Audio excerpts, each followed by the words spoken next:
Bab 493, Pertempuran Tempat Paling Jahat. Perang pecah tanpa peringatan apapun. Nenek moyang dunia kematian sangatlah kuat.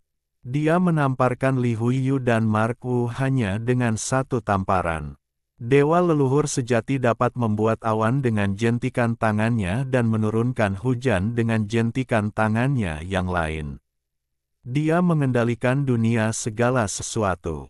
Dengan satu pikiran saja, langit dapat hancur dan bintang-bintang dapat berjatuhan. Tidak ada hukum atau kekuatan yang dapat menahannya. Li Huiyu meraung ke arah langit, dan baju zirah landak yang menutupi tubuhnya memiliki paku-paku ilahi yang menjulang ke langit, memancarkan ribuan sinar cahaya. Meskipun dia adalah inkarnasi dewa leluhur, dia tetap saja marah. Di telapak tangan kanannya, tombak dewa tiba-tiba menjadi padat. Meski seluruhnya hitam, ia bersinar terang dan menerobos awan. Li Huiyu memegang tombak surgawi di tangannya, menembus langit dan bumi, dan dalam satu langkah dia mencapai depan Su Jun. Meskipun tombak hitam itu hanya 10 kaki panjangnya, beratnya tidak diketahui berapa pon. Benda itu memancarkan cahaya misterius, dan saat menyambar, seluruh dunia hancur. Akhir dunia disebut Tiange. Seperti namanya, begitu Tiange muncul, itu akan menjadi kiamat dunia. Itu memang merupakan senjata pembunuh yang ampuh di antara senjata dewa leluhur. Saya tidak tahu berapa banyak generasi yang telah diwariskan di antara para dewa leluhur di dunia lain. Dalam sungai sejarah yang tak berujung, tak seorang pun tahu berapa banyak dewa leluhur umat manusia yang telah tewas di bawah tombak surgawi kiamat. Sial, tapi leluhur di sisi berlawanan sangatlah kuat. Dia menggunakan telapak tulangnya untuk menantang Mo Yue Tiange secara langsung dan memperoleh keunggulan mutlak. Cakar tulang putih, seputih giok lemak daging kambing, terentang ke depan dan mencengkeram baju besi landak dengan suara bang. Li Huiyu terjatuh kehilangan keseimbangan di tempat, tetapi karena dia dilindungi oleh pakaian tempur dewa leluhur, dia tidak terluka. Namun, kekuatan Su Jun jelas terlihat. Telapak tangannya yang kurus kering tidak tertusuk oleh duri-duri dewa yang menunjuk lurus ke langit. Dia meraih selusin di antaranya dan menariknya keluar dengan kasar. Li Huiyu sangat marah dan mengayunkan Mori Tiange ke depan, namun sekali lagi dihalangi oleh telapak tangan bertulang. Apakah kau adalah dewa leluhur yang legendaris? Tidak lebih dari ini. Su Jun menekan Tiange yang hitam legam itu dengan telapak tangannya yang kurus, menatap lawannya dari atas. Tubuh asliku belum datang. Jika tubuh asliku datang, bagaimana kau bisa menjadi lawanku? Li Huiyu menggoyangkan tombak langit kiamat, dan langit serta bumi di sekitarnya hancur lagi. Dia menyerbu dengan senjata jahat kiamat. Satu saja tidak cukup, kau ikut saja. Leluhur dunia kematian, dengan kekuatan yang tak tertandingi, memancarkan pelangi ilahi dari telapak tangannya yang bertulang, mengenai sasaran seni bela diri dan menyeretnya ke dalam pertempuran. Setelah segel Wu terlempar, dia ingin menyaksikan api dari sisi lain dan membiarkan keduanya bertarung sampai mati, lalu mengambil tindakan di saat-saat terakhir. Dia tidak pernah menyangka bahwa Su Jun begitu mendominasi hingga menyeretnya ke dalam pertempuran dan bertarung melawan mereka berdua. Tanda seni bela diri menggunakan roh prajurit untuk mengendalikan pohon suci di tubuhnya, menampilkan kekuatan bertarung dewa leluhur, dan bergabung dengan kelompok pertempuran. Tetapi pada saat ini, sinar cahaya yang mengerikan menyambar dari belakang, berasal dari beberapa kota iblis kuno, bahkan membuat para pembangkit tenaga listrik tingkat dewa leluhur merasa gelisah. Di jalan menuju ke sini, kita tidak dapat melakukan perjalanan melintasi waktu dan ruang, kita juga tidak dapat terlibat dalam pertempuran sengit. Su Jun menunjuk. Kan ekspresi serius dan berkata, ayo pergi ke langit untuk pertempuran yang menentukan. Setelah berkata demikian, dia bergegas menuju tirai cahaya kabur di depannya. Tanda seni bela diri harus mengejarnya, karena ada cahaya abadi di sana, dan tidak boleh jatuh ke tangan orang luar. Dewa leluhur dari dunia lain, Li Huiyu, juga segera mengejar mereka. Awalnya dia datang untuk mendapatkan cahaya abadi. Akibatnya, dua dewa leluhur dari dunia lain meninggal di jalan. Sungguh disayangkan jika mereka gagal pada momen kritis ini. Tadi memang hanya ada beberapa tabrakan, tetapi sudah sangat mengerikan. Jika perang tingkat dewa leluhur benar-benar terjadi, itu benar-benar tak terbayangkan.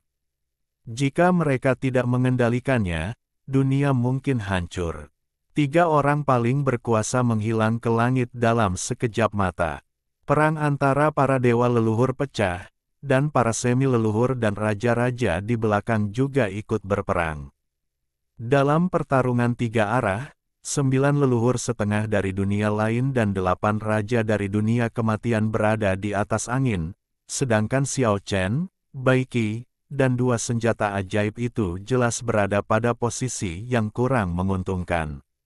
Di pihak Xiao Chen, Golden Divine Halberd dan Black Iron Sail cukup kuat, keduanya telah berevolusi ke tingkat ke-6. Meskipun itu adalah senjata dewa, mereka sebanding dengan setengah leluhur yang kuat di alam ini. Mereka masing-masing bertarung 1 lawan 2 dan memblokir 4 lawan yang kuat. Adapun Xiao Chen dan Bai Qi, mereka tampak sangat berbahaya. Dalam pertempuran yang mengguncang bumi ini, mereka benar-benar terkepung oleh musuh-musuh mereka. Terutama karena Xiao Chen sedang diburu oleh setengah leluhur dari dunia lain yang berada di tingkat ke-8 surga. Kesenjangan antara keduanya terlalu besar dan mereka tidak berada pada level yang sama-sama sekali. Kugolema. Xiao Chen dipaksa bertempur dan terus menghindar. Dia sangat marah, tetapi akhirnya tidak punya cara untuk melarikan diri. Dia mengangkat tengkorak batu di tangannya dan menghadapi lawan kuat dari surga ke-8. Boom! Jutaan sinar pedang itu semuanya mengenai tulang-tulang batu dan diserap seluruhnya. Leluhur setengah kuat dari dunia lain ini tertegun sejenak, merasa itu tidak dapat dipercaya. Dia tidak percaya bahwa serangan sekuat itu dapat dengan mudah dihalangi oleh Xiao Chen dengan 1 tangan. Melihat ini, Xiao Chen berubah menjadi kilatan petir dan bergegas mendekat, menyapu 6 tablet surgawi dan 27 pedang. Di tempat itu, 8 leluhur langit ke-8 dipukuli hingga berkeping-keping, dan kabut darah mengambang di langit. Kugolema. Dewa leluhur dari dunia lain sangat marah. Dia telah naik ke surga ke-8, jadi tentu saja mustahil baginya untuk dibunuh dengan mudah. Saat dia hampir hancur, dia menyusun kembali tubuhnya di langit. Dengan kekuatan dahsyat, dia menebas Xiao Chen dengan pisau ajaib besar di tangannya. Namun menunggunya tetap saja hanya sekedar tangan. Ribuan cahaya pedang dan ribuan tirai pedang semuanya diblokir oleh tangan itu, dan tulang batu menyerap semua energi pedang yang mematikan. Pada saat yang sama, Xiao Chen menyapu dengan pedang di tangannya, dan memotong tenggorokannya dengan suara embusan, memercikkan bunga darah merah terang. Sang leluhur setengah langit ke-8 mundur tak percaya, menutupi tenggorokannya dengan 1 tangan, membiarkan darah mengucur deras. Dia terlalu terluka dan terkejut untuk berbicara. Siapa yang takut pada siapa? Datang lagi. Xiao Chen melambaikan tangannya dengan acuh tak acuh. Sekarang, dia merasa lebih percaya diri. Leluhur setengah dari surga ke-8 ini sudah merupakan eksistensi yang sangat kuat. Dia jelas merupakan sosok yang dapat menyapu bersih para semi-leluhur, tetapi pada saat ini dia merasa sangat marah.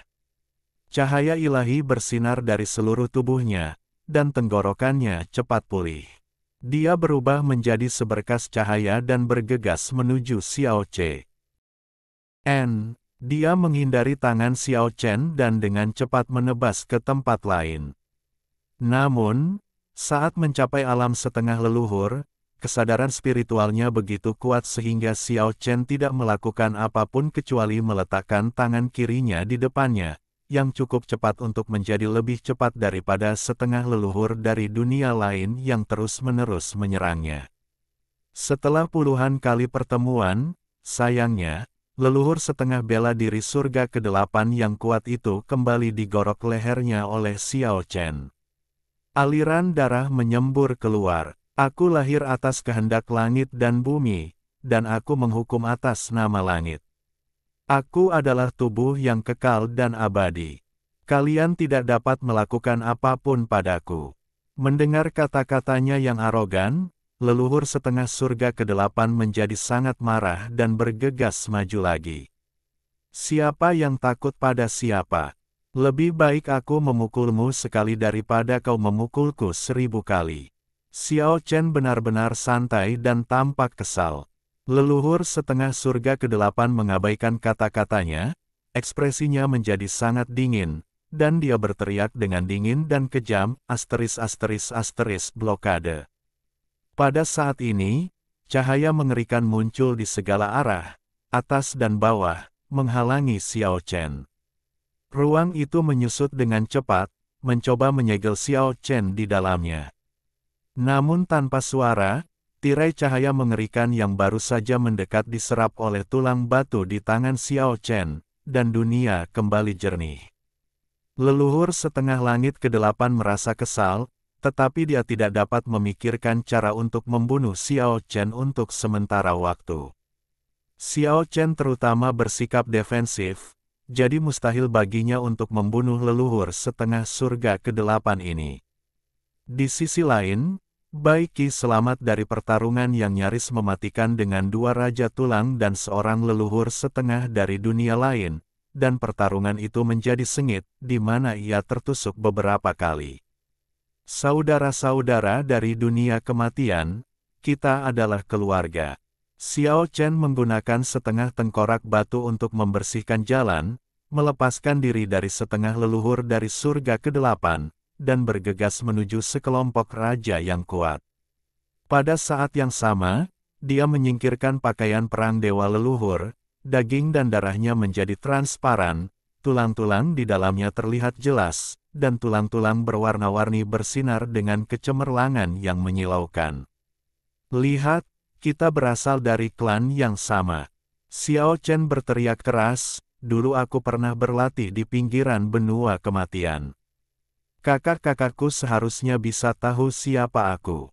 Apakah kamu juga seorang kultivator dari dunia kematian? Beberapa raja langsung menunjukkan keterkejutan dan keraguan. Mereka melihat bahwa tubuh tulang berwarna-warni milik Xiao Chen bukanlah penyamaran. Ya, saya seorang super evolver. Para raja yang telah mempersulit Bai Qi dan kedua senjata ajaib semuanya mundur dari pertempuran dan bersiap untuk menyerang 9 setengah leluhur dari dunia lain bersama-sama. Situasi berubah begitu cepat sehingga 9 semi leluhur dari dunia lain merasa sangat gelisah. Meskipun kamu memiliki tubuh tulang yang berwarna-warni, bagaimana kamu bisa membuktikan bahwa kamu benar-benar seorang kultivator dari dunia kami?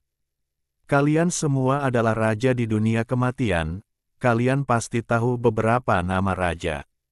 Xiao Chen tidak peduli dengan apapun dan langsung mulai membangun hubungan dengan raja-raja yang belum pernah dia hadapi sebelumnya, dan berkata, kamu pernah mendengar tentang Ying Xiong, kan? Dia dan aku adalah saudara angkat. Omong kosong, Ying Xiong telah menghilang selama 10.000 tahun. Jika kamu orang kuno, mengapa kita belum pernah mendengar tentangnya sebelumnya? Xiao Chen menepuk dahinya dan berkata, aku lupa bahwa dia telah terperangkap di istana kematian selama bertahun-tahun, dan aku menyelamatkannya. Baiklah, aku akan menyebutkan nama lain, kamu pasti tahu. Di wilayah luar benua kematian, ada seorang raja bernama Yi Tianzon. Dia adalah adik laki-lakiku. Pernahkah kamu mendengar tentangnya? Tentu saja aku punya. 8 raja yang berkuasa itu semuanya mengangguk, dan seorang raja kerangka berlian berwarna-warni di antara mereka menggertakkan giginya dan melangkah maju. Sekarang mudah saja setelah Anda mendengarnya. Apakah Anda sekarang mempercayainya? Xiao Chen bertanya. Akan tetapi, kedelapan raja itu menggelengkan kepala mereka, dan raja dengan tulang berlian yang maju ke depan menggertakkan giginya dan berkata, "Sejak kapan aku menjadi adikmu?" Di belakangnya, Bai Qi, Wu Tian dan Golden Divine Spear memutar mata mereka. Xiao Chen mulai batuk kering berulang kali seolah-olah dia telah memakan cabai, dan tergagap.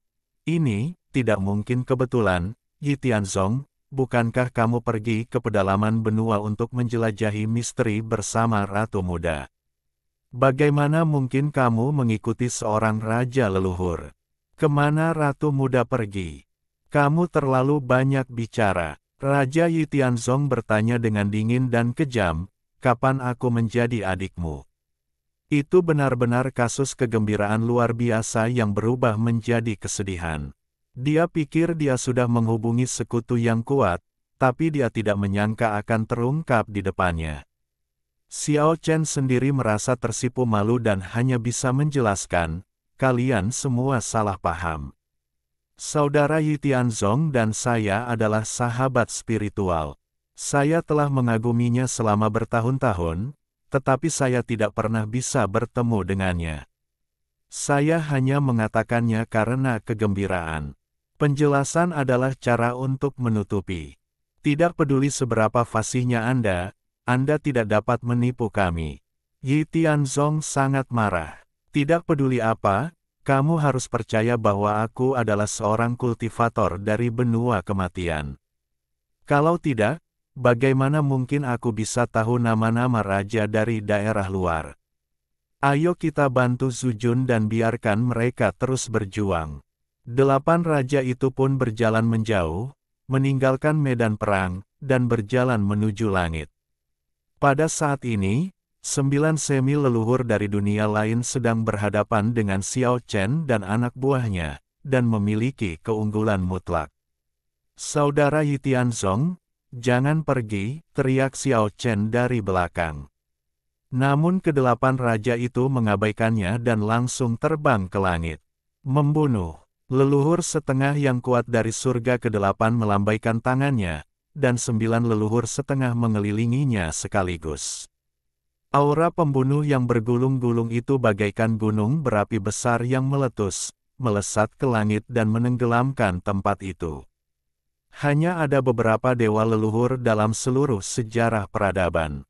Setengah leluhur hampir merupakan batas kultivasi. 9 leluhur setengah kuat memiliki aura yang mengguncang langit dan bumi. Mereka dapat mengalahkan matahari dan bulan, bahkan merobohkan bintang-bintang. Bahkan seseorang sekuat Bai Qi tidak sanggup menahannya. Meskipun Xiao Chen memiliki setengah tengkorak batu di tangannya, dia tidak mampu membela diri pada saat ini. Serangan datang dari segala arah, menenggelamkan seluruh tubuhnya. Hanya dalam sekejap, Bai Qi hancur 2 kali lagi, dan retakan muncul pada Golden Divine Halberd dan Black Iron Seal. Kesadaran spiritual mereka melemah dengan cepat, dan jika ini terus berlanjut, mereka pasti akan jatuh. Xiao Chen dilindungi oleh Ancestral God Battle Suit. Meskipun tubuhnya tidak hancur, dia tetap menderita kerusakan besar. Melalui Dark Iron Battle Suit, tidak seorang pun tahu berapa banyak tulang di tubuhnya yang patah. Ci. Pada saat ini, Xiao Chen menyemburkan manik-manik darah, yang dipenuhi dengan niat membunuh yang tak ada habisnya, yang langsung membuat beberapa leluhur setengah dari dunia lain meraung marah, dan manik-manik darah itu menembus tubuh mereka. Itu adalah darah leluhur yang diperoleh dari istana kematian bersamaan dengan 3 pedang patah. Xiao Chen memuntahkan lebih dari selusin darah dan berteriak, "Maju!" Dia bergegas keluar dari Elah itu. Pada saat itu dia hampir hancur berkeping-keping. Bahkan dengan perlindungan baju perang dewa leluhur, dia tidak mampu menahan hantaman cahaya pedang dan energi pedang yang luar biasa. Ini adalah keempat kalinya tubuh Bai Qi hancur. Menggunakan darah leluhur mereka untuk membersihkan jalan, mereka berempat akhirnya berjuang keluar dari medan perang dan kemudian bergegas ke tirai langit. Jika kau ingin pergi, itu tidak semudah itu. Hari ini kau tidak punya cara untuk naik ke langit dan tidak ada cara untuk turun ke bumi.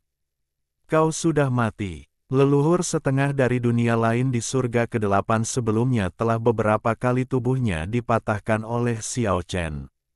Dia telah menahan amarahnya untuk waktu yang lama, dan memimpin 8 leluhur setengah untuk mengejarnya. Langit bagaikan gelombang air, dan sedikit orang yang dapat melewatinya dengan mudah. Di dalamnya terdapat padang rumput yang penuh dengan nafas kehidupan. 3 pria kuat tingkat dewa leluhur tidak ada di sini, dan ada tirai langit kedua di depan mereka. Jelaslah bahwa mereka telah memasuki area yang lebih dalam dan dekat dengan cahaya abadi. Yang membuat Xiao Chen dan yang lainnya merasa putus asa adalah bahwa di depan tirai langit kedua, ada garis emas tipis yang panjangnya puluhan mil dan diam-diam bertahan di sana. Itulah cahaya pembunuhan. Mereka dikejar ke dalam ruang dan waktu yang kacau oleh cahaya yang menakutkan ini, tetapi mereka tidak pernah menyangka bahwa ada juga satu di sini, dan itu menghalangi lapisan kedua langit. Bagaimana mereka bisa lewat kalau mereka bukan dewa leluhur? Kedelapan raja itu semuanya berhenti di depan.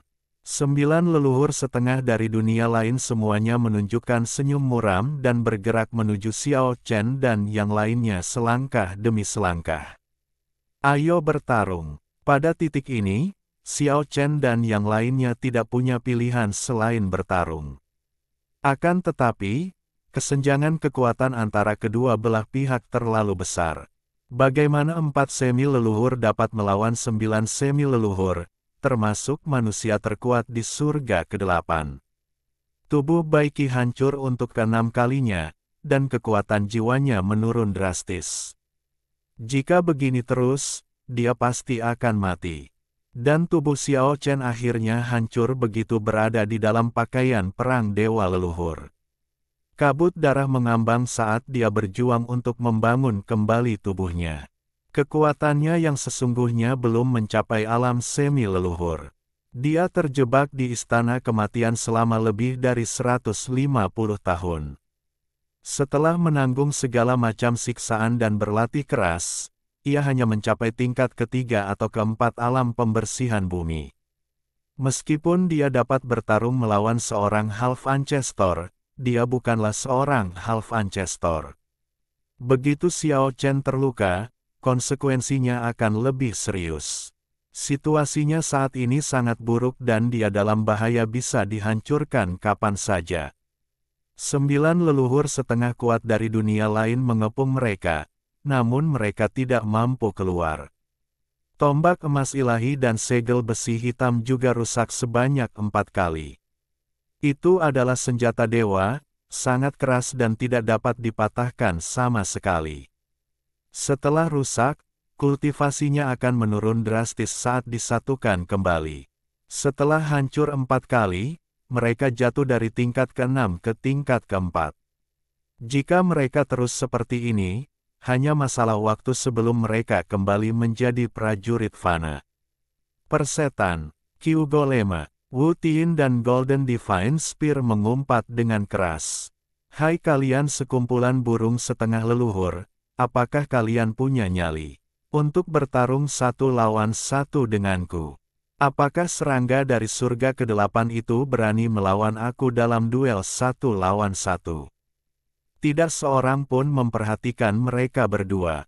9 leluhur setengah itu menunjukkan niat membunuh dan hanya menatap mereka dengan dingin. Leluhur setengah langit ke-8 memberikan perhatian khusus kepada Xiao Chen, dan telah menghancurkannya berkeping-keping untuk kedua kalinya. Aksa Xiao Chen ke dalam situasi putus asa. Kalau terus begini, bisa-bisa si leluhur palsu ini yang akan menjadi orang pertama yang mati di tempat. Serangga adalah serangga. Kalian hanyalah ras rendahan yang bisa kami amati dan jadi bahan percobaan. Kalian tidak akan pernah menjadi apa-apa. Salah satu dari 9 semi-leluhur dari dunia lain berbicara begitu dingin, suaranya penuh penghinaan. Ras seperti itu seharusnya sudah dimusnahkan sejak lama. Tidak perlu lagi mengamatinya. Yang lebih rendah harus disingkirkan sesegera mungkin untuk mempersiapkan diri menghadapi kemunculan ras kuat berikutnya.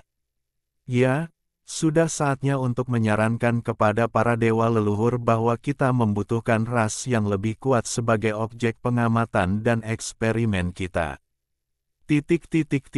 Jelaslah bahwa para leluhur dari dunia lain memiliki rasa superioritas bawaan, yang berakar dalam dan penuh penghinaan terhadap manusia, naga, dan sejenisnya. Pada saat ini, leluhur setengah bela diri surga ke-8 yang kuat dari dunia lain memberi perintah dengan dingin dan kejam, katanya, kirim orang-orang ini pergi. 9 semi-leluhur yang kuat semuanya memiliki cahaya ilahi yang terang, dan mereka tergantung di sana seperti 9 matahari. Ribuan cahaya ilahi melesat ke langit. Mereka siap melancarkan serangan terkuatnya untuk menghancurkan Xiao Chen dan teman-temannya baik secara fisik maupun spiritual. Tetapi pada saat ini, langit bersinar dengan bintang-bintang, dan tiba-tiba sebuah gerbang berbintang besar muncul, memadamkan cahaya ke-9 orang sekaligus. Bahkan, ke-9 orang itu terguncang hingga seperti ingin jatuh dari langit.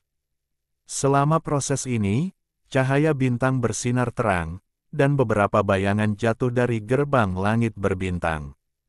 Bang, Wu Ming, Wu Xiaoxi dan putranya, serta Fatizuge langsung bertabrakan dengan 3 semi-leluhur dari dunia lain. Toti jatuh langsung ke pelukan seorang setengah leluhur dari dunia lain. Melihat pemandangan di depannya, dia merasa ingin menangis tetapi tidak ada air mata. Adapun Jin Sanyi, bahkan lebih dibesar-besarkan. Ketika beberapa leluhur setengah terhuyung-huyung dan tidak punya waktu untuk mengurus hal lain serta menahan tekanan gerbang langit berbintang, Jin Sanyi jatuh dari gerbang langit berbintang dan menunggangi langsung leher leluhur setengah tingkat 8, dengan kakinya bertumpu di dada yang lain. San Jiba langsung memahami situasi dan menyeringai. Tidak jelas apakah dia ingin menangis atau tertawa, tetapi yang pasti itu lebih buruk daripada menangis. Akan tetapi, kakinya masih tanpa sadar bergoyang 2 kali di depan dada leluhur setengah surga ke-8. Bang! Akhirnya kekelah yang terjatuh dan langsung menghantam kepala leluhur setengah langit ke-8. Si kecil mengucek mata besarnya dengan bingung, lalu menginjak kepala leluhur setengah langit ke-8 dan melihat sekeliling. Bab 494, Kekuatan Surga yang Hilang. Jin Sanyi menunggangi leher leluhur setengah alam alien surga ke-8 dan merasakan dengan dalam kekuatan mengerikan dari orang kuat itu di bawah pantatnya. Kekuatan ilahi yang melonjak di meridian orang lain bagaikan sungai yang menderu dan bergelombang, membuat jiwanya bergetar. Kontak yang begitu dekat membuat Jin Sanyi merasa seperti sedang duduk di kawah gunung berapi, dan dia bisa berubah menjadi abu kapan saja di bawah kekuatan yang paling dahsyat. Hehehe, kakaknya, naik di leher leluhur setengah teratas, hidup ini benar-benar berharga. Tapi, aku tidak tahu apakah aku akan punya kesempatan lagi untuk pamer. Jin Sanyi membuka mulutnya lebar-lebar, tidak tahu apakah harus menangis atau tersenyum.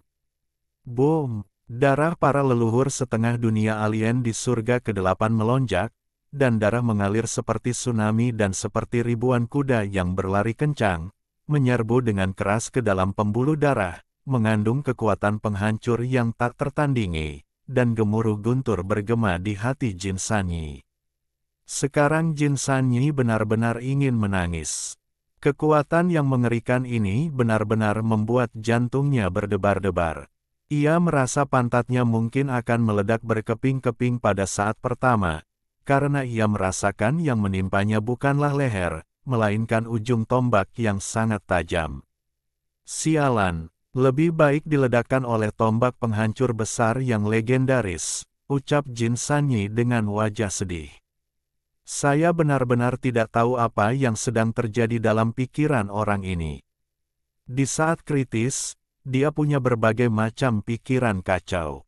Satu-satunya hal yang membuat Jin Sanyi merasa tenang adalah bahwa Keke berada tepat di depannya, berdiri di atas kepala leluhur ke-8 dari surga ke-8 dan melihat sekeliling. Leluhur semi surga ke-8 hendak mengamuk, dan tekanan dahsyat melanda 10 penjuru, mengguncang lapisan pertama langit, menyebabkan leluhur semi kuat lainnya merasa takut.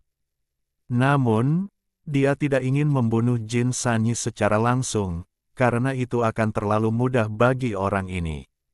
Sampai saat ini, kedua pahanya masih menjuntai di depan dadanya. Ini tidak dapat ditoleransi. Dia memutuskan untuk menyiksa Jin Sanyi sampai mati dan membuatnya menyesal datang ke dunia ini. Iya, binatang kecil Keke menginjak kepala seorang setengah leluhur dari dunia lain yang telah mencapai tingkat kultivasi ke-8. Ia membungkuk dan melihat ke bawah. Matanya yang besar dan berair bertemu dengan sepasang mata yang berapi-api. Ia bergumam dengan bingung, "Mengapa kamu berdiri di bawah kakiku? Cugorma, tak apa jika kau berdiri di atas kepalaku." Orang yang paling berkuasa di surga ke-8 mengeluarkan asap dari 7 lubangnya dan bahkan rambutnya hampir terbakar. Meski dia tidak mengatakan apa-apa, matanya menyampaikan segalanya. Dia dengan dingin dan kejam mengulurkan tangan besar dan menangkap Keke dan Jin Sanyi, siap menyiksa mereka ribuan kali dengan metode yang paling kejam. Namun, sesuatu yang mengejutkan terjadi. Tangan besar yang memancarkan cahaya metalik dingin itu tampak sangat dekat dengan Keke dan Jin Sanyi, tetapi selalu menjaga jarak dari mereka. Akhirnya, tangan besar itu meluas hingga radius 4 atau 5 kaki dan menutupi area tersebut, tetapi masih tidak dapat menyentuh Keke dan Jin Sanyi. Lapisan tirai cahaya redup membentuk ruang khusus. Tangan besar itu menggapainya sejauh yang tidak diketahui, tetapi tidak pernah dapat mendekati binatang kecil itu. Kekuatan Paradise Lost dilepaskan. Ini adalah aplikasi yang fleksibel pada hewan kecil. Leluhur setengah dari dunia lain yang berada di surga tingkat ke-8 telah mengulurkan tangannya ke dalam ruang misterius sejauh lebih dari 10 mil, tetapi dia masih belum mampu menahan Keke dan Jin Sanyi. Iya, apa yang sedang kamu lakukan? Bina.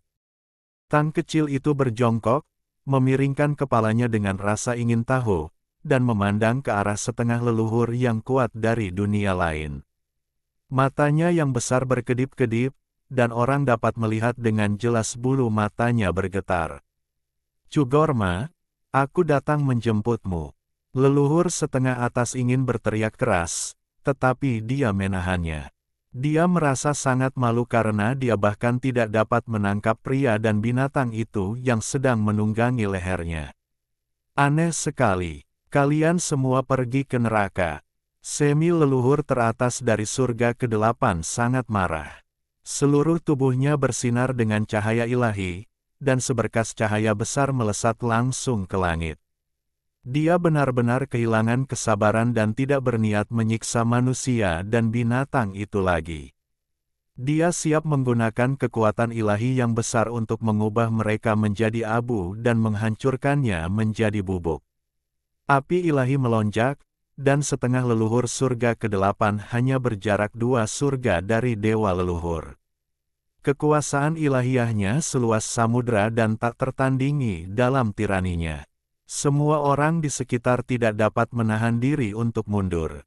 Tidak ada seorang pun yang dapat menahan kekuatan penghancur semacam itu pada jarak sedekat itu. Namun, yang mengejutkan adalah bahwa kekuatan penghancur yang mampu menghancurkan langit itu tidak menghancurkan tubuh dan jiwa binatang kecil itu. Lapisan tirai cahaya warna-warni menyelimuti dirinya dan tubuh Sanjiba, menghubungkan ke taman ilahi yang megah. Semua kekuatan penghancur mengalir ke dalam ruang misterius itu. Paradise Lost menyerap semua kekuatan ilahi. Cahaya ilahi yang berwarna-warni memisahkan kekedan Jin Sanyi dari para leluhur dari dunia lain dengan celah tipis setipis kertas. Tidak peduli seberapa keras para leluhur setengah teratas dari surga ke-8 mengguncang tubuh dewa mereka tidak dapat melukai mereka sedikitpun. Pada saat yang sama, surga yang hilang terbuka lebar dan turun perlahan, menutupi setengah leluhur dari dunia asing di surga ke-8. Sekuat-kuatnya leluhur setengah yang tak tertandingi ini, ia dapat mengguncang langit dan bumi. Akan tetapi, saat ia diselimuti oleh cahaya Paradise Lost, kekuatan suci di sekelilingnya tiba-tiba tampak padam, dan lenyap sepenuhnya dalam sekejap mata.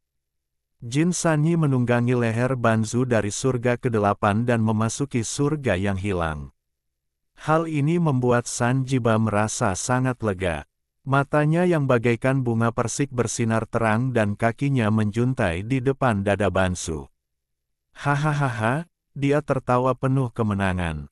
Binatang kecil keke menutup telinganya dan terbang dari kepala Banzu, lalu minggir dan menatap Sanjiba dengan rasa tidak puas. Bang! Meskipun leluhur setengah surga ke-8 telah kehilangan kekuatan ilahinya, seni bela dirinya masih ada. Dia terjatuh dan menghantam Jin Sanyi ke tanah dengan keras. Mata Stuttering membelalak dan dia hampir pingsan karena terjatuh. Meong, beraninya kau menjatuhkanku. Dia bangkit dan bergegas sambil berteriak, saya tidak punya kekuatan suci apapun sekarang. Siapa yang takut pada siapa? Dentingnya bola tenis meja. Kedua orang itu bertabrakan dengan keras, seperti perkelahian antara orang biasa. Jin Sanyi memeluk kepala leluhur setengah dari dunia lain, memutarnya dengan keras dan melemparkannya ke sana kemari. Di luar, semua orang tercengang. Apakah itu setengah leluhur teratas dari alam surga ke-8? Bagaimana dia bisa begitu malu? Lehernya dipelintir oleh pria mata sembrono dengan mata seperti bunga persik itu dan terjatuh. Kelompok 8 leluhur dari dunia lain di luar benar-benar tercengang, dan 8 raja di sebelah mereka juga tercengang. Yang paling bersemangat adalah tombak emas dan segel besi hitam. Kedua senjata ajaib itu melolong bagaikan monster tua dan menyerbu ke dalam surga yang hilang pada saat pertama yang memungkinkan. Namun, setelah mereka memasuki taman ilahi, mereka dengan cepat berubah menjadi sen jata dan menjadi sangat sulit untuk dipindahkan. Akan tetapi, mereka seperti mengonsumsi obat perangsang dan sesekali menyerang semi-leluhur dari dunia lain. Bola biliar dingdong. Kedua senjata ajaib itu saling tikam dan saling menghancurkan, dan baru saja patah 4 kali, menyebabkan mereka jatuh dari surga ke-6 ke surga ke-4. Mereka sangat tertekan dan akhirnya menemukan jalan keluar atas kemarahannya. Reptil, semut, setengah leluhur dari surga ke-8 meraung. Rasa superioritas yang dimilikinya membuat dia tidak dapat mempercayai fakta-fakta di hadapannya. Sekelompok semut lemah sedang menungganginya. Itu sungguh tak terbayangkan. Sialan, siapa yang kau panggil semut? Meskipun Jin Sanyi sudah lebam matanya dan menderita luka parah, dia masih saja mencengkeram kerah baju setengah leluhur dari dunia lain itu dan mulai bertarung dengannya. Kedua senjata sakti itu bahkan melesatkan anak panah licik dari belakang, memenggal dan menghancurkan orang-orang yang paling berkuasa di surga ke-8. Xiao Chen dan Bai Qi juga bergegas ke surga yang hilang. Ya, Keke sangat gembira, matanya yang besar hampir menyipit membentuk bulan sabit. Dia terbang mendekati Xiao Chen, dan gadis kecil itu terus bergumam, seolah-olah dia punya banyak hal untuk dikatakan. Sudah 158 tahun sejak terakhir kali mereka bertemu, dan Xiao Chen sangat merindukan makhluk kecil itu. Dia mencubit hidungnya dengan penuh kasih sayang, lalu mengeluarkan segenggam buah yin yang ditingkatkan dari buah ginseng kayu yin berlian ungu. Energi yin dan yang bersirkulasi, memancarkan wangi yang menyegarkan. Anda harus tahu bahwa ini terbentuk dari pohon tua tingkat raja, dan ini memang merupakan saripati spiritual yang langka di dunia. Kekes segera memeluk buah yin yang sangat gembira. Dia menggigitnya dan langsung menampakkan ekspresi mabuk. Tak lama kemudian, ia sadar kembali, mengambil sekumpulan saripati spiritual dari surga yang hilang, dan memberikannya kepada Xiao Chen untuk dicicipi. Xiao Chen menggigit buah persik itu dan melangkah menuju leluhur setengah surga ke-8 dengan pedang di tangan. Tanpa berkata apa-apa, dia menusuk pantatnya dengan pedangnya. Leluhur setengah kuat dari dunia lain tiba-tiba melompat dari tubuh Jin Sanyi dengan suara, "Ao-lao." Itu adegan yang lucu. Bagaimana mungkin seorang leluhur setengah terkemuka bisa merasa malu seperti itu? Sekarang dia seperti orang biasa saja. Semut, ras yang rendah. Leluhur setengah dari dunia lain di surga ke-8 itu memiliki mata yang menyemburkan api saat dia menatap Xiao Chen dengan ganas. "Apakah kamu mulia?" Xiao Chen melangkah maju dengan pedang di tangannya dan mengayunkannya ke bawah dengan dingin dan kejam. Puff! Kilatan darah muncul, dan sebuah lengan patah dari tubuh leluhur setengah surga ke-8, dan darah menyembur keluar dan mengalir. Paradise Lost adalah dunia keke, dan di sini binatang kecil itu hampir tak terkalahkan. Cahaya ilahi yang berwarna-warni dengan mudah memenjarakan leluhur setengah yang kuat dari dunia lain. Ras rendahan, kehancuranmu sudah dekat. Dalam waktu dekat, kau akan benar-benar musnah dari dunia ini. Setengah leluhur dari dunia alien surga ke-8 cukup tangguh. Dia sama sekali tidak memohon belas kasihan. Matanya dipenuhi dengan niat membunuh yang dingin. Ras yang mulia, kalian harus mengerti bahwa akulah yang membantai kalian sekarang, dan kalian tidak memiliki hak untuk mengambil keputusan akhir di masa mendatang. Xiao Chen mengayunkan pedang berdarah itu lagi, dan dengan suara embusan, dia memotong paha leluhur setengah dari dunia alien itu. Reptil sialan, leluhur setengah dari surga ke-8 itu meraung seperti binatang buas, dan berkata, "Kiamatmu sudah dekat." Melihat Xiao Chen hendak mengayunkan pedangnya lagi, Jin Sanyi mengusap mata biru gelapnya dan berkata tergagap, "Tidak, tidak, santai saja, biar aku juga menebas 2 pedang untuk melampiaskan amarahku." Golden Divine Halberd dan Black Iron Sail ditawarkan, tetapi Jin Sanyi dan Bai Qi masing-masing mengambil senjata ajaib, yang satu menikam dengan liar, dan yang satu menghancurkannya. Kedua senjata ajaib yang telah menjadi roh itu menjerit dan berteriak. Sungguh mengasyikkan, dan mereka akhirnya merasa sedikit lega.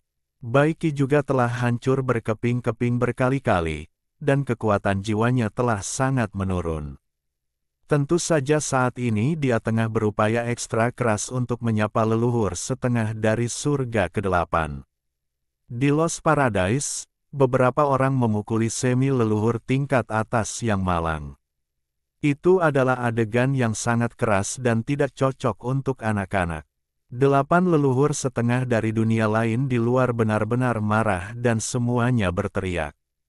Semua orang telah melihat dengan jelas bahwa bahkan seorang leluhur setengah tingkat atas akan kehilangan kekuatan sucinya jika ia memasuki Paradise Lost. Berhenti, atau kami akan segera membunuh orang-orang ini. Suara 8 semi leluhur menyebar ke surga yang hilang. Wu Ming, Wu Xiaoxi dan putranya, serta Zuge yang berambut putih sangat malang ketika mereka jatuh dari gerbang langit berbintang. Mereka menjatuhkan 3 semi leluhur dari dunia lain dan dikendalikan di tempat.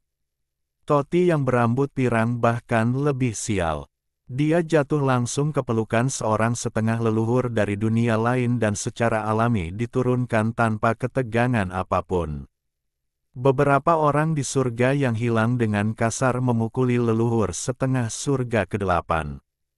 Ketika mereka akhirnya melampiaskan kemarahan mereka, leluhur setengah yang malang itu telah dipotong menjadi asteris dengan semua anggota tubuhnya terpisah dari tubuhnya.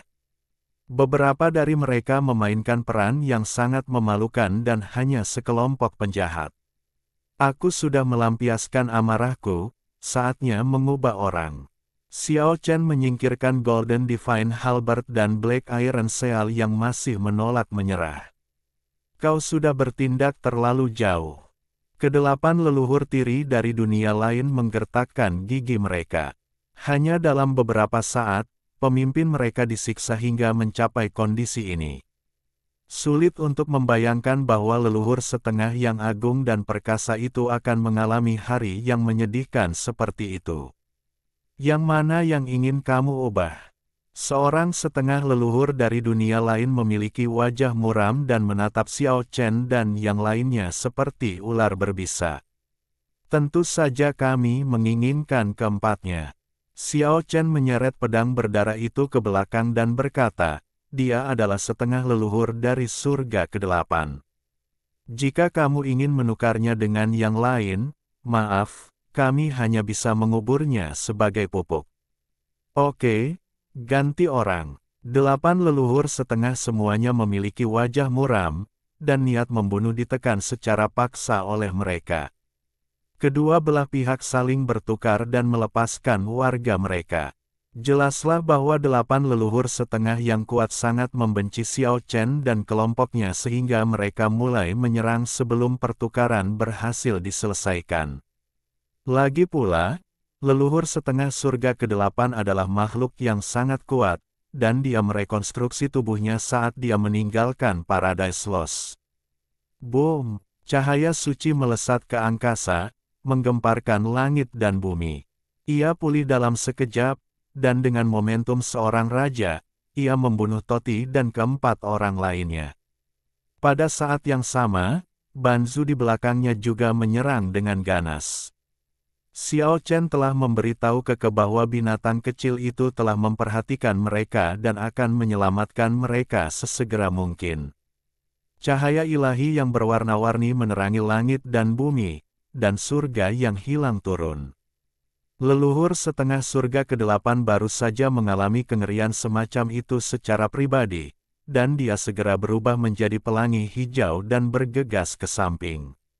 Boom! Paradise Lost menyelimuti mereka, dan Toti beserta keempat orang lainnya diselamatkan dengan selamat. Di antara mereka ada 2 semi-leluhur dengan kultivasi yang lebih lemah yang mundur sedikit perlahan dan dipenjara di dalam.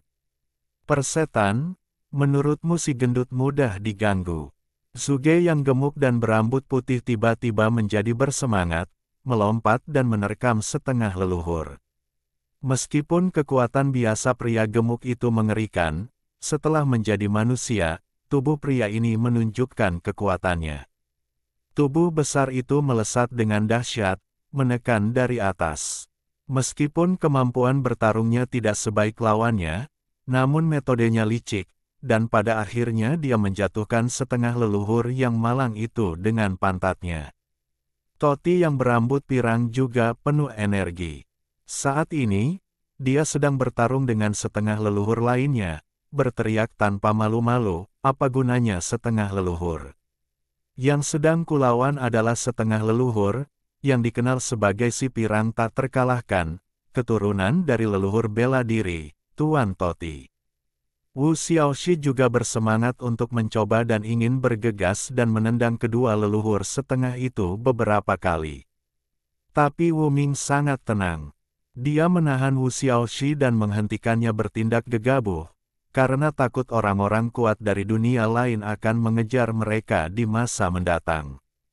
Namun, ketika Wu Ming melihat 6 leluhur setengah di luar surga yang hilang menatap semua orang di sini dengan wajah muram, dia tahu bahwa dia telah dicap dan tidak akan memiliki akhir yang baik jika dia tidak mengambil tindakan.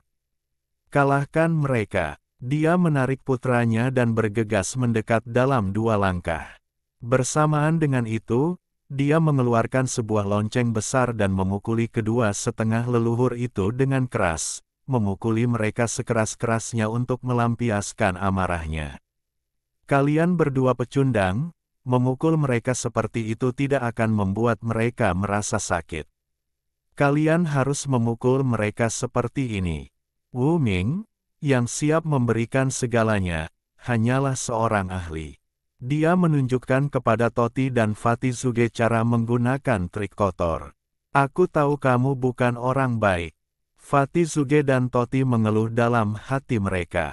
Setelah melihat metode Wu Ming, mereka tidak dapat menahan diri untuk tidak mengencangkan kaki mereka. Di luar, 6 leluhur setengah yang kuat dari dunia lain merasa cemas tetapi tidak ada yang dapat mereka lakukan. Tak seorang pun berani menyerbu ke surga yang hilang. Kengerian Taman Dewa telah dialami secara pribadi oleh setengah leluhur surga ke-8. Di kejauhan, 9 raja yang berkuasa menatap semua ini dengan takjub. Mereka juga sangat terkejut, terutama Yi Tianzong, yang bergumam, "Aku tahu, benda kecil ini memiliki asal-usul yang mengerikan. Keluarlah dan bertarunglah jika kau berani," teriak seorang setengah leluhur dari dunia lain. Ya, kalau kau punya nyali, masuklah dan bertarunglah. Saudaraku, aku bisa mengalahkan kalian berenam sendirian. Jin Sanyi berdiri di surga yang hilang dengan tatapan yang amat centil, mata bunga persiknya berbinar-binar, dan dia bertingkah bak seorang guru yang tiada taraf, memandang rendah ke-6 pria sakti dari dunia lain. Kugolema, dasar gagap, seorang leluhur setengah dari dunia lain sangat marah dan berkata, "Jika kamu berani keluar, aku akan menghancurkan 10.000 dari kalian hanya dengan satu jari."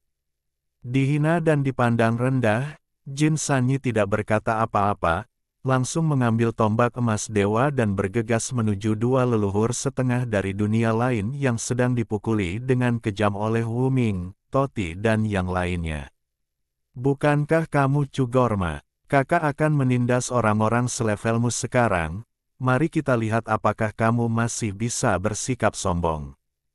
Tombak emas di tangan San Jiba bersinar terang, dan dengan bunyi embusan, sebuah lubang berdarah besar terbuka di pantat seorang leluhur setengah dari dunia lain.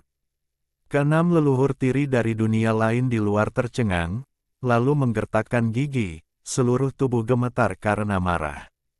Lelaki yang gagap dan tak serius di hadapan mereka itu benar-benar orang yang menyebalkan. Pada saat ini, Xiao Chen dan Keke saling bersentuhan. Akhirnya, Keke memiringkan kepalanya dan berpikir sejenak, lalu menunjuk ke arah Xiao Chen. Seberkas cahaya ilahi mengalir ke dalam tubuhnya, seketika memulihkan kekuatan ilahinya. Setelah kultivasi Keke mencapai alam semi leluhur, dia berpikir dengan hati-hati dan menyadari bahwa dia dapat memulihkan kekuatan suci orang-orang tertentu di surga yang hilang. Kontrolnya atas Lost Paradise menjadi semakin mudah. Hai reptil hina, kalian semua pantas dibunuh. Ras seperti kalian tidak jauh dari kepunahan. Tunggu saja kehancuran kalian, semut. 6 leluhur setengah dari dunia lain meraung marah di luar. Kalian terus mengatakan bahwa kami adalah semut dan kalian adalah ras yang mulia dan unggul. Sekarang, biarlah aku, seekor semut, membantai 2 leluhur kalian yang mulia terlebih dahulu dan melihat dari mana rasa superioritas kalian berasal. Xiao Chen melangkah menuju 2 leluhur setengah yang terjebak di surga yang hilang. Jin Sanyi dan yang lainnya segera menjauh setelah melihat ini. Boom! Tubuh Xiao Chen dipenuhi dengan kekuatan suci.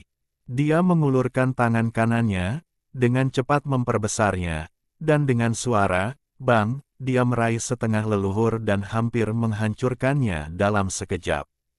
Lalu dia melambaikan tangannya dengan kuat dan mengeluarkan jiwa yang kuat. "Aku tidak melihat sesuatu yang istimewa pada jiwamu." Xiao Chen sangat berdarah dingin saat ini, dan langsung memurnikan jiwa tingkat semi-leluhur ke dalam tubuhnya sendiri. Kemudian dia melangkah menuju setengah leluhur kuat lainnya, menghancurkannya berkeping-keping dengan suara keras, mengambil jiwanya, dan memurnikannya ke dalam tubuhnya sendiri. Kedua jiwa ilahi ini sebanding dengan benih api tingkat raja, dan mengandung kekuatan ilahi tak terbatas. Meskipun Xiao Chen tidak bisa lagi maju dengan melahap benih api, manfaatnya baginya masih sangat besar.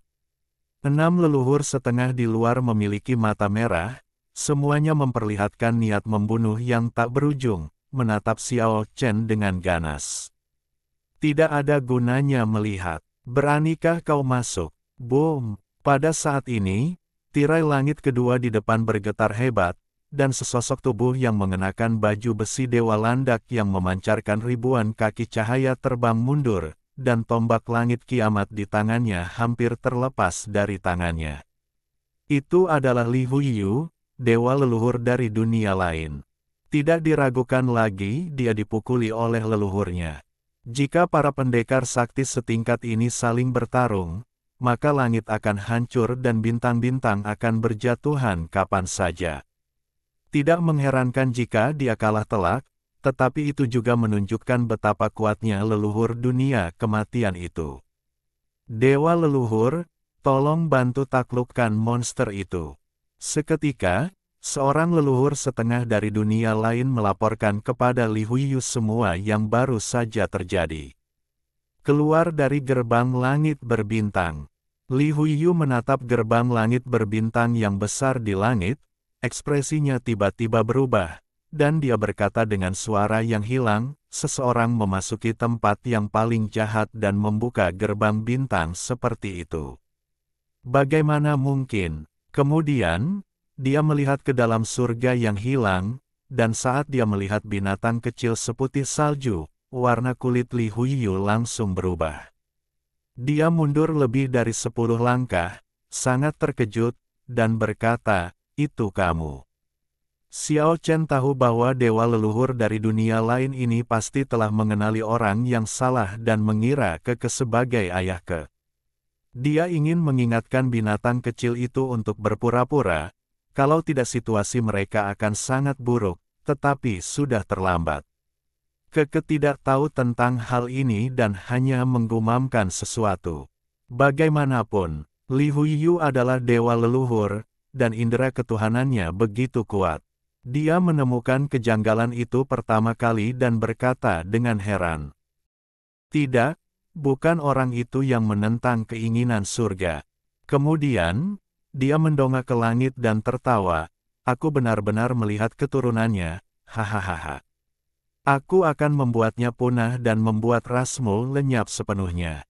Dia bergegas ke depan Paradise Lost dalam satu langkah, lalu langsung mengerutkan kening, dan berkata dengan suara yang dalam, ini Paradise Lost, oke, aku akan mengambil semuanya. Tekanan dewa leluhur mengguncang seluruh area, dan dia ingin menekan Paradise Lost. Li Huiyu tersenyum sinis. Iya, binatang kecil itu merasakan bahaya dengan tajam. Tetapi pada saat ini, dua batu biru besar yang mengikuti di sini, tulisan tangan bengkok di atasnya tiba-tiba meledak menjadi cahaya yang menyilaukan, dan gerbang langit berbintang di langit berubah menjadi titik-titik cahaya seperti mutiara, semuanya melesat menuju salah satu batu biru besar. Batu biru besar yang dulu memantulkan sosok ayah kebagaikan cermin, kini bersinar terang, dan akhirnya menjadi sehalus cermin, mampu memantulkan sosok orang.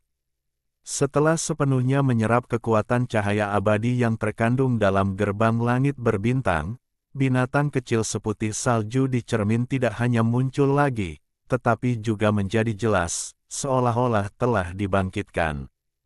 Li Huiyu amat terkejut dan segera mundur selangkah, lalu menoleh ke belakang dengan bingung. Di kejauhan, semua semi leluhur dan raja berubah warna. Penampilan Li Huiyu membuat mereka merasa luar biasa. Ternyata itu hanya ilusi. Li Huiyu, dewa leluhur dunia lain, menghela napas panjang dan melangkah maju lagi dengan niat membunuh. Tanpa diduga, di atas batu biru yang halus itu, hewan kecil seputih salju itu benar-benar berjalan keluar hidup-hidup.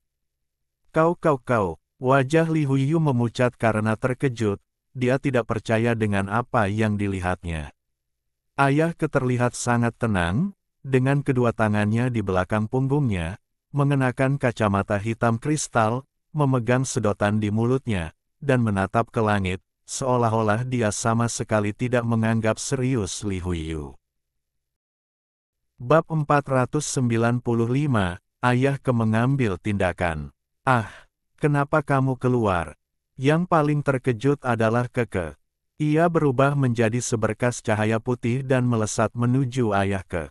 Matanya yang besar dan hitam bergerak maju mundur, dan tampak sangat bersalah.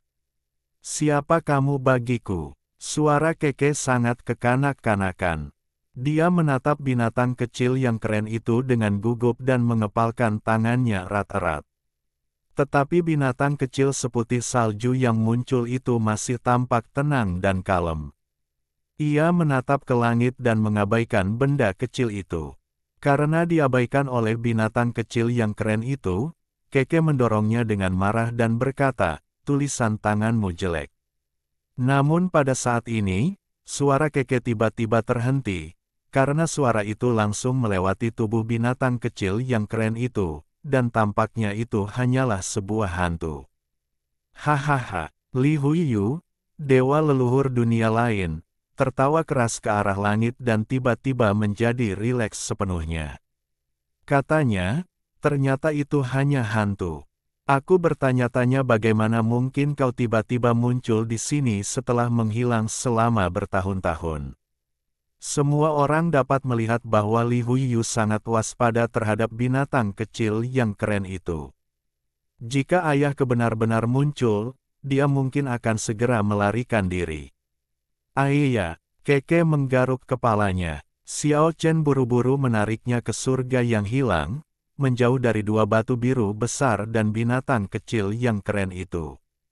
Bang! Li Huiyu, leluhur dewa dunia alien, menghantam tombak kiamat yang bersinar dengan cahaya metalik dingin ke tanah dengan keras, dan dataran yang berguncang langsung retak menjadi retakan besar yang lebarnya lebih dari 10 kaki. Itu kehendak Tuhan. Klanmu harus dimusnahkan. Dia menatap Keke dengan dingin dan kejam, penuh niat membunuh. Dia tidak ingin meninggalkan masalah besar di masa mendatang, jadi dia ingin membunuh binatang kecil itu sebelum tumbuh dewasa. Li Huiyu berjalan maju selangkah demi selangkah. Kekuatan besar dewa leluhur dapat menyebabkan matahari dan bulan tenggelam serta bintang-bintang berjatuhan. Meskipun dia berjalan begitu santai, semua leluhur dan raja yang hadir berada di bawah tekanan yang mengerikan. Untungnya, Xiao Chen dan yang lainnya semuanya berada di Paradise Lost. Jika tidak, mereka pasti sudah hancur menjadi debu oleh kesadaran kuat dewa leluhur alien di depan mereka. Namun, Paradise Lost masih terdampak dan berguncang terus-menerus, dan semua pohon suci di dalamnya pun berguncang.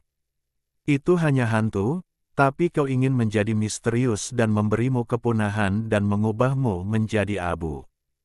Li Huiyu memegang Mori Tiange di satu tangan dan segera menusuk ke depan, ingin membuat Ayah Ke dan dua bongkahan besar batu biru itu lenyap begitu saja. Tombak langit kiamat melambangkan kehancuran. Sesuai dengan namanya, setiap kali kiamat tiba, ia akan muncul dan membunuh semua ras di Kyushu dan keempat penjuru dunia. Boom! Tiange yang hitam pekat dan memancarkan cahaya menakutkan itu mengguncang 10 penjuru dan menyapu bersih seluruh pasukan dengan kekuatan yang mampu menyapu bersih ribuan pasukan. Kedengarannya seperti ribuan kuda berlari kencang, sambil mengeluarkan suara gemuruh yang mengerikan. Dang! Suara gemuruh gerakan tiba-tiba Tiange tenggelam oleh getaran logam besar. Binatang kecil yang keren itu meletakkan tangannya di belakang punggungnya dan memegang sebatang jerami di mulutnya. Pada dua batu biru besar di depannya, tulisan tangan yang bengkok bersinar terang dan langsung menghancurkan tombak langit kiamat. Apa? Wajah dewa alien Li Huiyu berubah warna lagi. Dia tidak pernah menduga kecelakaan akan terjadi lagi. Dua batu pecah ingin menghentikanku. Li Huiyu mengangkat Mo Yue Tiange dan bergegas maju dalam satu langkah, memotong dua batu biru besar dengan bilah tajam Tiange. Dang! Kali ini, getaran logam itu memekakkan telinga, menyebabkan para leluhur dan raja di sekitarnya gemetar hebat. Mereka merasa tak tertahankan dan mundur tanpa sadar. Kamu, Li Huiyu terkejut. Kali ini, si binatang kecil keren itu yang beraksi. Tubuhnya tampak sangat halus, hampir transparan, tetapi itu benar-benar menunjukkan kekuatan tempurnya. Semangat juang yang abadi dan tak terpadamkan. Li Huiyu akhirnya mengetahui keadaan ayah ke. Itu bukan tubuh aslinya. Itu adalah semangat juang yang tak terhapuskan, dipadukan dengan cahaya abadi. Keke dan Keba memiliki fluktuasi kekuatan suci yang sama. Ketika Keke dalam kesulitan, meskipun Keba tidak memiliki kesadaran independen, ketika seseorang menyerang Keke di Paradise Lost, kesadaran itu akan terwujud dan melindunginya karena mereka berasal dari sumber yang sama. Kau berani menghentikanku meski kau bukan tubuh aslimu. Setelah melihat semua ini dengan jelas, Li Huiyu bergegas maju sambil melambaikan Mo Ri Tiange, benar-benar menyegel ruang tersebut. Bahkan para leluhur dan raja di kejauhan tidak bisa bergerak. Baju zirah landak di tubuhnya memancarkan ribuan sinar cahaya, dan tombak kiamat di tangannya melampaui kecepatan cahaya, membuat waktu mengalir mundur dan menenggelamkan ayah ke di bawahnya. Boom! Kedua batu biru besar itu akhirnya tidak dapat menahan kekuatan dewa leluhur, dan semuanya hancur di tempat, tetapi tulisan tangan yang bengkok di atasnya tidak runtuh, dan semuanya melayang di kehampaan seolah-olah mereka memiliki kehidupan, bersinar dengan cahaya ilahi. Kemudian, ia berubah menjadi rune misterius dan mengelilingi ayah ke. Setelah perubahan ini, ayah ke menjadi lebih bersemangat, seolah-olah jati dirinya yang sebenarnya telah turun. Siapa yang membangunkanku? Pria terkuat dan tertampan di dunia. Binatang kecil nan keren yang mengenakan kacamata hitam kristal dan memegang sedotan itu tiba-tiba berbicara, dan kata-kata narsisnya langsung membuat orang-orang ternganga. Li Huiyu, dewa leluhur dunia asing, bergidik. Dia tidak pernah menduga hal seperti itu akan terjadi. Baiklah, ternyata kau masih meninggalkan jejak-jejak spiritual. Hari ini aku akan menghapus semua jejakmu. Rambutnya berkibar, api suci berkobar, dan dia memegang tombak langit kiamat dan menusuknya secara langsung. Beraninya kau menggunakan kekerasan di hadapanku, aku sangat menantikannya. Suara binatang kecil yang keren itu sangat menarik dan penuh dengan rasa percaya diri yang kuat. Hampir dalam sekejap, sosoknya yang seputih salju menghilang di bawah tombak kiamat dan muncul tepat di depan Li Huiyu. Gerakannya begitu cepat hingga melampaui kecepatan cahaya. Orang dapat melihat bahwa waktu dan ruang sedang berbalik. Bang! Tinju kecil seputih salju itu tiba-tiba mengenai perut bagian bawah Li Huiyu. Dewa leluhur yang kuat dari dunia lain langsung terlempar ke langit setinggi ratusan mil hanya dengan pukulan sederhana seperti itu. Tanpa menunggu Li Huiyu membuat gerakan bertahan, binatang kecil seputih salju itu telah melampaui kecepatan cahaya dan mendekat lagi, dan hanya melayangkan pukulan sederhana ke arahnya. Pukulan itu tepat mengenai kepala Li Huiyu, bagai memukul tumpukan kayu, dan menjatuhkannya dari langit. Li Huiyu dan Mo Ri Tiange dimasukkan langsung ke dalam tanah.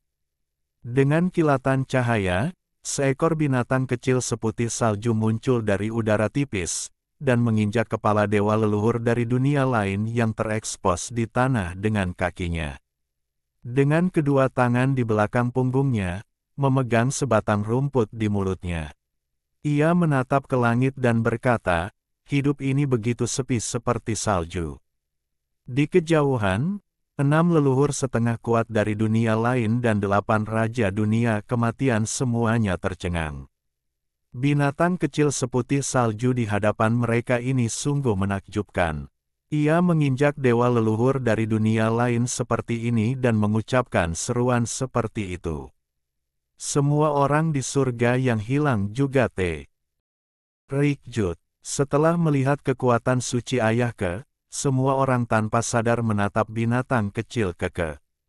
Jelaslah bahwa hal kecil itu pasti akan menjadi menakjubkan di masa depan. Keke mengepalkan tangan kecilnya erat-erat, matanya yang besar berkedip-kedip dengan bintang-bintang kecil di dalamnya. Dulu dia selalu melawan musuh dengan kekuatan sihirnya, tetapi setelah melihat makhluk kecil seputih salju itu menaklukkan dunia hanya dengan tinjunya, dia merasa sangat tersentuh. Li Huiyu sangat marah. Seluruh tubuhnya dipenuhi dengan kekuatan suci, menghancurkan bumi. Dia melesat ke langit dengan tombak akhir hari di tangannya dan meledakkan Ayahke. Kembalilah ke masa lalu dan kembalilah ke zaman kuno. Rambut Li Huiyu berdiri tegak dan dia dipenuhi dengan niat membunuh. Pedang yang ditembakkan Mori Tiange langsung menyambung ke arah luar langit. Cahaya yang menyilaukan itu mencapai 9 langit dan bergerak turun ke 9 dunia bawah.